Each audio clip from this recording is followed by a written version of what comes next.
नमस्ते दोस्तों, स्वागत है आपका हमारे YouTube चैनल पर। फ्रेंड्स, आज की वीडियो में हम मैक्स वेबर की आदर्श प्रारूप यानी ideal type of max weber को पढ़ेंगे। इससे पहले भी हमने मैक्स वेबर के दो सिद्धांत सामाजिक क्रिया और नौकरशाही को पढ़ा है, जिसमें मैंने आपको बताया था कि मैक्स वेबर का जन्म कहाँ हुआ था। इनका जन्म हुआ था जर्मनी में 1864 में और इनकी मृत्यु हुई थी 1920 में। आज हम इनकी आदर्श प्रारूप के सिद्धांत को पढ़ेंगे। तो चलिए फ्रेंड, बिना देर करते हुए शुरू करते हैं आज की हमारी वीडियो। आदर्श प्रारूप को हम एक उदाहरण के रूप में समझते हैं। जैसे हमारा समाज है, समाज में जितनी भी चीज़ें हैं वो क्या हैं, वे सभी परिवर्तनशील हैं।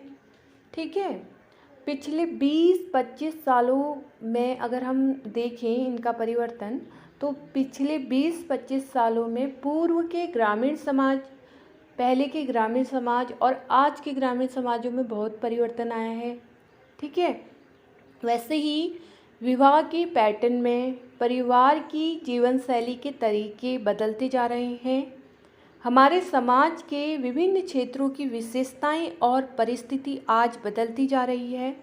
तो ऐसी बदलती हुई परिस्थिति के अध्ययन को हम कैसे करें? यह एक बहुत जटिल समस्या आती है जब हम अनुसंधान या रिसर्च कार्य करते हैं।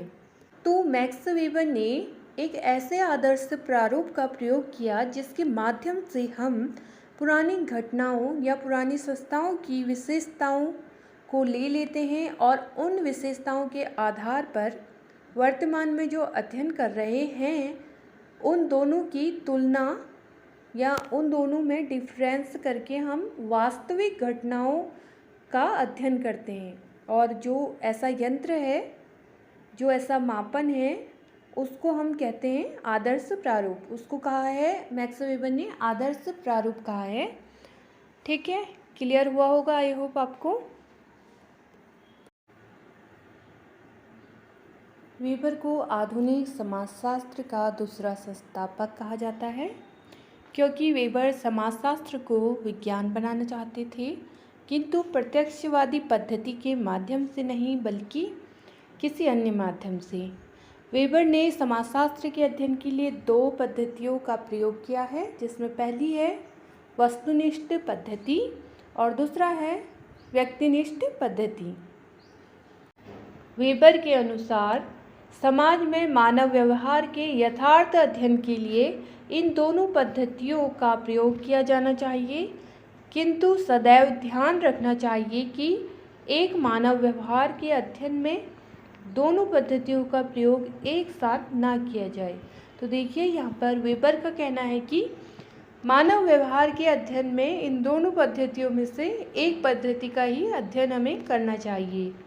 नेक्स्ट देखिए, वेबर मानव व्यवहार के अध्ययन के लिए इन दोनों पद्धतियों के आधार पर आदर्श प्रारूप एवं वर्सटेहन पद्धति का प्रयोग करते हैं। यहाँ आदर्श का तात्पर्य आदर्शात्मक विचारों, मानक मूल्यों से नहीं है। ठीक है, इस बात को ध्यान रखना है कि आदर्श का अभिप्राय आदर्शात्मक विचारों, मानक मूल्यों से बिल्कुल नहीं है, बल्कि यहाँ पर आदर्श का तात्पर्य किससे है? विशिष्ट श्रेणी या प्रकार से है, जो उस प्रकार की समस्त घटनाओं या क्रियाओं की वास्तविकता को व्यक्त करता है। इससे अध्ययन कार्य में अधिक से अधिक यथार्थता या सुतथ्यता आती है, इसलिए ये अनुसंधानकर्ता के लिए आदर्श का कार्य करता है। आगे देखिए, वेबर ने विभिन्न सामाजिक घटनाओं का अध्ययन उनके बारे में आदर्श प्रारूप निर्मित कर किया है। अर्थात मैक्स वेबर ने अपने सभी अध्ययनों में आदर्श प्रारूप का प्रयोग किया है। 19वीं शताब्दी में अध्ययन विधि के क्षेत्र में दो मुद्दे महत्वपूर्ण थे। वेबर ने डिल्थे से समझ और मूल्यों को लिया है और रिकर्ट ने समाजशास्त्र को विज्ञान का स्थान दिया था। वेबर ने कहा है कि समाजशास्त्र एक विज्ञान है जिसकी अध्ययन सामग्री इतिहास से ली जाती है। यह इस संदर्भ में है कि वेबर ने आदर्श प्रारूप की व्याख्या एक विधि के रूप में की है। किससे की है? आदर्श प्रारूप की व्याख्या मैक्स वेबर ने एक विधि के रूप में की है। आगे देखिए, वेबर आदर्श प्रारूप की धारणा को विकसित करते हुए कहते हैं कि यह कोई नवीन अवधारणा, वस्तु या पद्धति नहीं है, बल्कि मेरा उद्देश्य केवल अन्य सामाजिक विज्ञानों की अपेक्षा समाजशास्त्र में भी अधिक यथार्थता और स्पष्टता लाना है, जिससे कि तार्किक आधारों पर मानवीय व्यवहार या क्रियाओं के कार्य कारण संबंधों का अधिक यथार्थ या व्यवस्थित ढंग से अध्ययन या विश्लेषण संभव हो सके और इस विश्लेषण के माध्यम से किसी भी व्यवस्था या सामाजिक घटना की खामियों या विसंगतियों का पता लगाया जा सके। ठीक है, वेबर आदर्श प्रारूप का प्रयोग समाजशास्त्र में इसलिए करना चाहते थे कि समाजशास्त्र में और अधिक स्पष्टता और यथार्थता आ सके आदर्श प्रारूप के माध्यम से। क्लियर। नेक्स्ट देखिए, मैक्स वेबर ने सामाजिक घटनाओं को तार्किक ढंग से समझने के लिए 1904 में आदर्श प्रारूप की अवधारणा को विकसित किया था। तो वेबर ने आदर्श प्रारूप की अवधारणा को कब विकसित किया था? सन 1904 में। ठीक है, आगे देखिए, आदर्श प्रारूप की अवधारणा को वेबर ने डिल्थे, सीमेल तथा रिकर्ट आदि से ग्रहण किया है।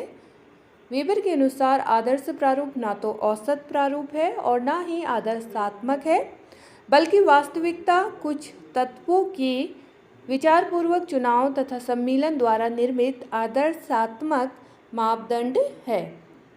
क्या कहा है वेबर ने? आदर्श प्रारूप को एक मापदंड बताया है, यानी एक यंत्र बताया है समाजशास्त्र के लिए।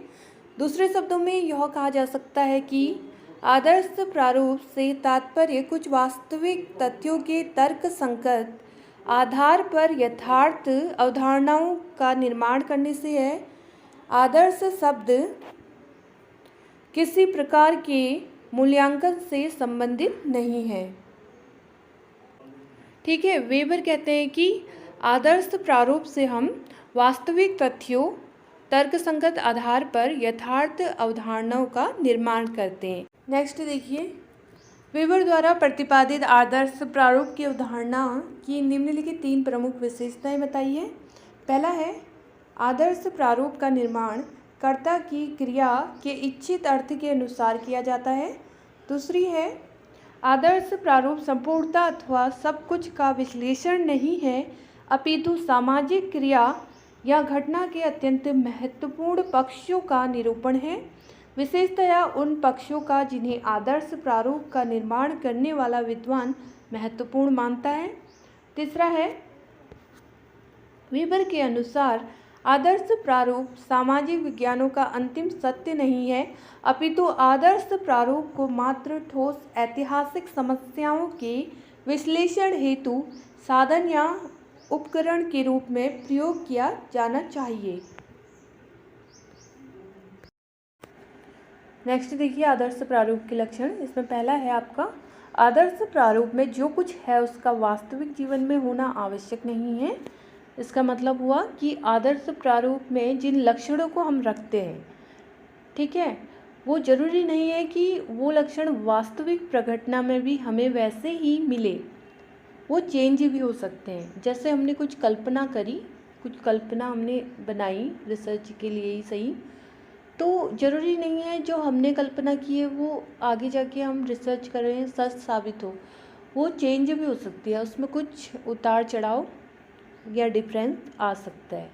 ठीक है, दूसरा देखिए, दूसरा है, आदर्श प्रारूप एक विवेकी ब्लूप्रिंट है, अर्थात जिस समस्या से जुड़े एक क्षेत्र पर आदर्श प्रारूप बनाया जाता है, विवेकपूर्ण ढंग से उसका एक खाका या मानचित्र आदर्श प्रारूप में प्रस्तुत किया जाता है।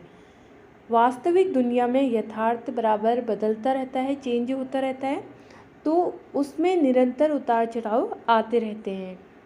आदर्श प्रारूप में इन उतार चढ़ावों का कोई समावेश नहीं होता है।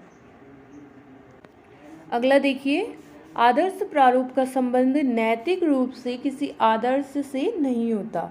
इसका मतलब है कि आदर्श प्रारूप का, आदर्श का मतलब ये नहीं है कि किसी चीज़ का, किन्हीं के आदर्शों का हम अनुकरण करें। जैसे महात्मा गांधी आदर्श पुरुष थे, तो इससे हमारा तात्पर्य यही है कि हम उनके आदर्शों का अनुकरण करें। लेकिन आदर्श प्रारूप में ऐसा नहीं है, इसमें कोई अनुकरणीय बात नहीं की जाती है। यहाँ आदर्श का मतलब किसी तर्क के अंतिम रिजल्ट से है। ठीक है। चौथा देखिए, आदर्श प्रारूप में मूल्य नहीं होते हैं। तो यहाँ पर वेबर ने आदर्श प्रारूप को आदर्श इसीलिए कहा है कि इसमें जो अनुसंधान करता है, जो रिसर्चर है, वो रिसर्च करता है, तो उसमें अपने रिसर्च में वो अपनी मूल्य, अपने विचारधारा को नहीं डाल सकता है। ठीक है। जो रियलिस्टिक है, जो यथार्थ है, जिन तत्वों से वो रिसर्च कर रहा है, उसी का वह जो वास्तविक प्रघटना है, उसी को इसमें दिखा सकता है। इसीलिए वेबर ने इसे आदर्श कहा है। नेक्स्ट देखिए, आदर्श प्रारूप प्रकल्पनात्मक होता है, अर्थात आदर्श प्रारूप यथार्थ नहीं होता, फिर भी यह हमें एक ऐसी अवधारणात्मक युक्ति देता है जिसकी सहायता से हम आनुभाविक यथार्थ के विकास को समझ सकते हैं। ठीक है, इसका विश्लेषण कर सकते हैं। अगला देखिए, आदर्श प्रारूप ना तो सत्य होता है और ना झूठ, अर्थात कि आदर्श प्रारूप एक प्रकार की विशुद्ध प्रयोगात्मक प्रविधि है। ठीक है, कि अनुसंधान में किसी भी तकनीकी टूल की तरह आदर्श प्रारूप या तो उपयोगी होते हैं या अनुपयोगी होते हैं। नेक्स्ट देखिए, आदर्श प्रारूप का संबंध विज्ञान की अवधारणा से जुड़ा है। नेक्स्ट देखिए, नेक्स्ट है, यह भी संभव है कि एक ही प्रघटना के अध्ययन के लिए विभिन्न आदर्श प्रारूप बनाए जा सकते हैं। अर्थात कोई भी अनुसंधान करता है, वो अपने टॉपिक के अध्ययन के लिए, ठीक है, अपने शोध शीर्षक के अध्ययन के लिए विभिन्न प्रकार के आदर्श प्रारूप यानी प्राकल्पना का निर्माण कर सकता है। जैसे कि कोई सोशियोलॉजिस्ट है, उसने ईसाई धर्म की स्टडी के लिए आदर्श प्रारूप बनाए। ठीक है, फिर यह भी हो सकता है कि ईसाई धर्म को एक जातीय अवधारणा मानकर कई आदर्श प्रारूप बनाए। दूसरा, उसने एक प्रारूप बनाया कि आदिम काल में ईसाई धर्म कैसा था, मध्यकाल में कैसा था और आधुनिक काल में कैसा है। ठीक है। तीसरा, यह भी हो सकता है कि कैथोलिक या प्रोटेस्टेंट ईसाई धर्म के स्वरूपों पर आदर्श प्रारूप बनाए जा सकते हैं। ठीक है, तो कहने का मतलब यही है कि एक ही प्रघटना के अध्ययन के लिए हम विभिन्न प्रकार के आदर्श प्रारूप या प्राकल्पनाओं का निर्माण कर सकते हैं। नेक्स्ट देखिए, नेक्स्ट है, आदर्श प्रारूप का आधार मूल्य अभिस्थापन होता है। अगला देखिए, आदर्श प्रारूप की सही भूमिका बोधगम्यता को बढ़ाना है। नेक्स्ट है, आदर्श प्रारूप प्रघटना की स्पष्ट अभिव्यक्ति का साधन है। नेक्स्ट देखिए, नेक्स्ट है, आदर्श प्रारूप के प्रकार, काइंड्स ऑफ आइडल टाइप।